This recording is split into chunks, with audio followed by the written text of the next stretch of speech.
Welcome, listeners, to another spine-chilling episode of Grandfa's Ghost Stories. I'm your host, Grandfa, and tonight we take a journey to the heart of Tombstone, Arizona, home to some of the most infamous gunfights and legends of the Wild West. But there is one place in this dusty town that holds darker secrets than any outlaw or desperado could ever dream of. Tonight, we venture into the decaying walls of the Birdcage Theatre, a place where laughter and applause once filled the air. But now, the echoes are drowned out by something far more sinister. The theatre has a long, tortured history, a place of debauchery, tragedy, and death. And as our next guest will tell you, the spirits of the past still roam the theatre's halls, waiting for the living to enter and become part of the show. Our guest tonight, Mason Black, was drawn to the Birdcage Theatre by curiosity and the hope of uncovering a story. What he found, however, was more than he could have ever imagined. Please welcome Mason Black, a journalist and paranormal investigator who has been to some of the most haunted places in America. Mason, thank you for joining us tonight. I know your encounter at the Birdcage Theatre is something that still haunts you to this day. Please take us back to the moment you walked into that infamous building. Thank you for having me, Grandfa. I've been to countless haunted places in my career. Old asylums, abandoned hospitals, decrepit homes. But the Birdcage Theatre in Tombstone was something different. When I first heard about it, I wasn't sure what to think. The Birdcage Theatre is a historic building built in 1881, and its history is steeped in both the glitz and glamour of the Old West and the dark shadows of violence, tragedy, and death. It was a saloon and a theater all in one. There were shows, gambling, and at times, even murder. It's said to be one of the most haunted places in America, but like most investigators, I wasn't fully convinced. That all changed when I stepped inside. I drove to Tombstone, a town with a rough history, hoping to find some old stories and perhaps a glimpse of the past. The Birdcage Theatre was not just another old building. It was a relic of a bygone era, one that had seen its share of tragedies. The building itself stood like a decaying monument to its former self, its grand facade now weathered by time. When I first arrived, the place looked like it had been untouched for years. The bright lights of the past had long since dimmed, and now the dark windows stared out onto the empty street, like the eyes of a long-dead man. As I approached the entrance, I could already feel something wasn't right. The temperature around the theater was cold, unnaturally cold, as if the air itself was holding its breath.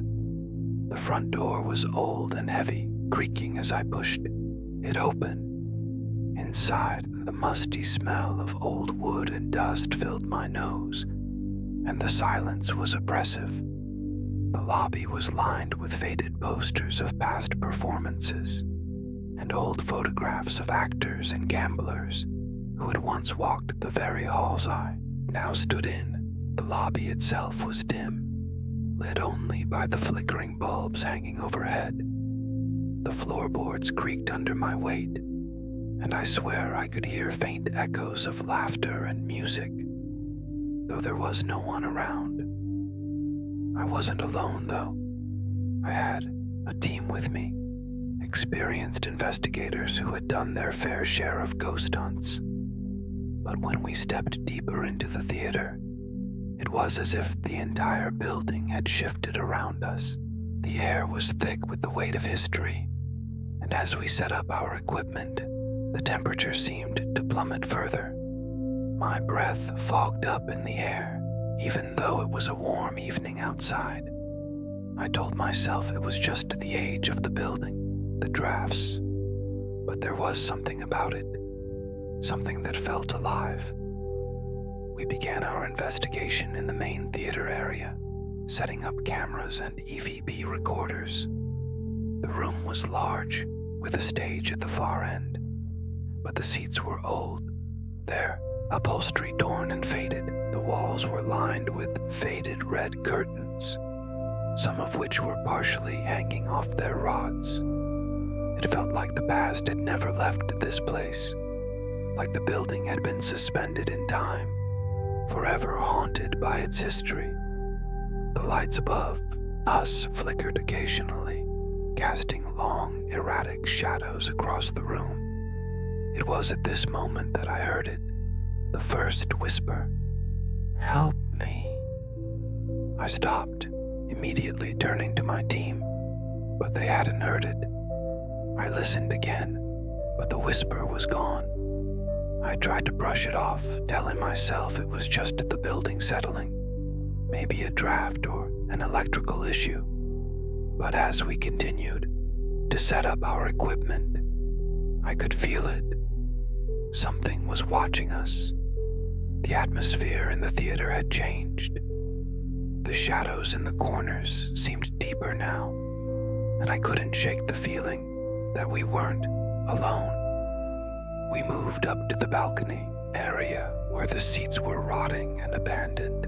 The view of the stage from up there was eerie, silent and still. I set up my camera, and that's when the first object moved. At first, I thought I was imagining it, but I saw it clear as day. A chair at the far end of the balcony shifted slightly, as if someone had pushed it. I wasn't close enough to touch it, and there was no one else around. My heart raced as I turned to my team, but they were already standing back, eyes wide, as if they had seen the same thing. We tried to rationalize it. Maybe the old building was unstable, or perhaps it was just the wind. But the longer we stayed, the more frequent the disturbances became. Doors slammed on their own, objects rattled, and the temperature dropped so dramatically that we could see our breath. My camera, which had been set up on a tripod, suddenly tilted on its own, and the lens focused on the stage. That's when I heard it again. The whisper, "Leave this place." I turned around, heart pounding, and saw her. The woman, standing in the doorway, her figure just visible in the shadows. Her dress was old-fashioned, torn, and her face was pale, almost transparent. Her eyes were empty, black holes that seemed to pierce through me. She didn't move, didn't speak, just watched. I felt the hair on the back of my neck stand up. I thought I was hallucinating, but when I blinked, she was still there. My body was frozen in place, but I couldn't look away. The woman took a step forward, and the temperature around us dropped even further. I could see my breath in front of me, and the cold air seemed to radiate from her. I wanted to scream, to run, but I couldn't. My legs wouldn't move. Then she opened her mouth, and it wasn't a voice. It was a scream, a shrill, deafening wail that shook the very foundations of the theater. "You will never leave. You are mine." I stumbled backward, finally breaking the paralysis that had gripped me. I grabbed my team and tried to rush out, but as we made our way to the door, the building itself fought back. The door slammed shut before we could reach it. The windows rattled and the walls seemed to close in on us. The woman's scream echoed through the theater, and I realized this was no ordinary haunt. The spirit of the woman wasn't just trapped in the theater. She was feeding on our fear, feeding on us. I fought the door with all my strength, my team helping, but it was useless. The building didn't want us to leave. The woman appeared in front of us again, her eyes glowing with an unearthly light. She reached for me, her cold fingers grazing my arm, and the pain was excruciating. I felt my energy being drained from me, my limbs going numb. I didn't know how, but somehow I broke free, pulling the door open and running out into the night. We didn't stop until we were far away from the hotel. But even then, I could feel her presence. I could still hear her voice calling me back, still see her face in my mind. I didn't sleep for days after that. And now, I can't go back to Tombstone. I can't shake the feeling that she's still following me, that I'm still part of the show she never let go of. Mason Black entered the Birdcage Theatre thinking he would uncover a piece of history, but instead he uncovered something far more terrifying. A restless spirit bound to the theatre by a violent and tragic past, whose only desire is to claim the living as her own.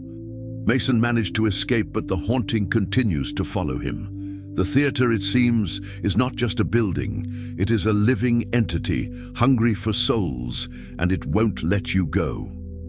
Stay tuned, dear listeners, because the darkness is always waiting, and sometimes you can never truly leave. Until next time, stay safe, stay scared, and always keep your lights on. Welcome back, dear listeners, to another spine-chilling episode of Granfa's Ghost Stories. I'm your host, Granfa, and tonight we have something a little different for you. As you know, we usually invite our guests into the studio to share their terrifying experiences with you. But tonight, we've received a story from a guest who couldn't make it due to personal reasons. However, he didn't want to leave us empty-handed. Instead, he sent us his story, written down in detail, recounting his horrifying experience with the paranormal. This guest's name is Caleb Mitchell, and although he wasn't able to join us in person, his tale is one that will have you questioning whether it's safe to close your eyes tonight. So without further delay, let me read to you Caleb's harrowing story. So, let's start. I never thought I'd find myself writing this. Not to you, not to anyone. But here I am, sitting in front of a computer, trying to make sense of what happened to me months ago. I've debated whether I should tell this story, whether it's even safe to tell it, but after everything I've gone through, I realize I have no choice. I need to get it off my chest, and I need to let someone else know that I'm not crazy. What happened to me was real, and if I don't share it, I fear the darkness will consume me, just like it did the others before me. I'm sorry I can't make it to the studio. Personal reasons have kept me from traveling, but I couldn't let that stop me from sending you my account. I've been through hell, but I'm hoping that by sharing my experience with you, someone else can be warned about what waits in the Barker house. Let me give you some background. The Barker house has always been a part of our town's history, an old dilapidated mansion that stands at the edge of town like a monument to decay. It was once the home of a wealthy family named the Barkers, who built the mansion in the early 1900s. But after a series of mysterious deaths, suicides, strange disappearances, and fire, no one dared live in the house. It became a local legend, the place people would dare each other to visit, the place where stories of ghosts and evil spirits originated. Over the years, the town tried to forget about it, but the stories, they never died. I'd always been intrigued by the place, not because I believed in the ghost stories, but because I was fascinated by the history. The Barker house sat empty for decades, and every time I passed by it, I felt like there was something watching me from behind the broken windows. My curiosity finally got the best of me, and on a cold evening in November, I decided to take a walk through the house and document what I found. I never could have imagined what would happen next. I entered the house at dusk, when the fading light created long shadows across the yard. The air was thick with fog, and the silence was oppressive. As I approached the front door, the smell hit me, musty old wood and something else. It smelled like rotting meat, but I convinced myself it was just the decaying house. The door creaked open with a slow, agonizing sound. The foyer was dark, lit only by the pale light from the windows, which were cracked and covered with grime. I took a deep breath and stepped inside. The house felt alive. It was as if the very walls were breathing. The floorboards groaned under my weight, and the air seemed thick, heavy. I reached into my backpack for my flashlight and turned it on, its beam illuminating the hall ahead. It was grand, though the house had clearly fallen into disrepair.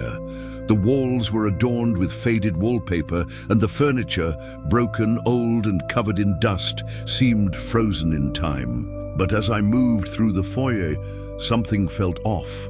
There was a strange pull in the air, as though the house was expecting me. It was subtle at first, just a faint prickling on the back of my neck. But as I moved further into the house, it grew stronger. I couldn't shake the feeling that I was being watched. I ignored it at first. I told myself it was just my imagination. Maybe it was the isolation or the old house, or maybe it was just my nerves. But the more I explored, the more the feeling intensified. It was like the house was alive, like something was waiting for me to step deeper into its grasp. As I ventured deeper into the house, I came across a room with an old piano. It was covered in dust, and the keys were cracked. I stood there for a moment, wondering if I could find any historical records in this room, but then I heard it, a faint sound, a note or a chord, ringing through the air. My heart skipped a beat. I looked around. There was no one in the room. The house was still. The wind outside was still. But I could still hear it, a piano note, clear and deliberate, playing in the distance. I rushed toward the sound, thinking it might have come from another part of the house, maybe from the basement or the second floor. But when I entered the room, there was nothing. The piano was silent, the room empty. "Play for me." The voice whispered the words. I could hear them as though they were right next to me, but the room was empty. My flashlight flickered, casting strange shadows across the walls. I took a step back, my heart pounding in my chest. This was getting too strange. I couldn't explain it, but the house seemed to shift around me. The atmosphere thickened, like I was sinking into it. I looked around, my mind racing, but all I could hear was the whisper growing louder. The lights flickered again, casting long, erratic shadows, but the house felt alive now, like something had woken up. And whatever it was angry. At that point, I knew I had to leave. I'd gotten the pictures I needed, and I didn't want to press my luck further. But as I turned to head back to the front door, the house shifted. It wasn't just the furniture or the layout of the rooms. I swear the house itself seemed to be changing. The hallways stretched longer, the walls seemed to close in, and the doors were all slightly ajar. I could hear the creaking of floorboards behind me, and when I looked over my shoulder, the shadows moved. Then a door slammed shut in the distance, followed by a crash, loud enough to shake the walls. I turned to see what caused the noise, but there was nothing there. My flashlight flickered again, and this time I saw her, the woman. She was standing at the end of the hallway in a room I hadn't seen before. Her face was pale, her long black hair hanging loosely, but it was her eyes that terrified me, empty, hollow, staring directly at me. She was dressed in a gown that looked like it had been torn apart by time itself. Her skin was gray, almost decayed, and there was no warmth in her form, just an unnatural, icy cold that seemed to seep from her very presence. She didn't move. She just stood there, watching me, her gaze never leaving mine. "You shouldn't have come. You're mine now." I froze, my breath catching in my throat. I wanted to run, but my legs wouldn't move. My heart pounded in my chest, and I felt like I was suffocating. The cold around me deepened, and I could feel the temperature drop to near freezing. The shadows around her seemed to stretch and twist like they were alive. She raised her hand, and I felt the air around me grow thicker, colder, more suffocating. The lights above me went out completely, and the darkness felt alive. It closed in on me, wrapping around me like chains. I could hear her voice, louder now, as if she was in my ear. "You belong to me. You'll never leave." I finally broke free from the paralysis. I ran, but the door was locked. I yanked on the handle, but it wouldn't budge. I screamed for help, but there was no one, only the echo of my own voice bouncing off the walls. The house seemed to close, in tighter, the shadows growing longer, the woman's voice growing more frantic, more angry. I turned back toward her, the woman still standing at the end of the hallway, her face twisted in anger. She began to move toward me, slowly, like she was floating just above the ground. I could feel her presence pushing against me, suffocating me with the cold and the darkness. "You will stay with me forever." With every ounce of strength I had left, I pushed the door again, and this time it opened. I ran, stumbling through the dark hallways, crashing into walls, the air pressing against me as if the house itself was trying to pull me back. I didn't stop running until I was outside, gasping for breath. When I looked back, I saw the building, the dark windows, the shadows in the doorways. The woman was gone, but I could still feel her watching me. What Caleb Mitchell encountered inside the Barker house was something far darker than anyone could have predicted. The hotel wasn't just haunted. It was a prison, trapping souls and feeding on their fear. Caleb was lucky to escape with his life, but as we've learned tonight, some places refuse to let go of those who enter, and the terror doesn't end when you leave. Stay tuned, dear listeners, because there are places in this world that hold more than just memories. They hold the living darkness. Until next time, stay safe, stay scared, and always keep your lights on.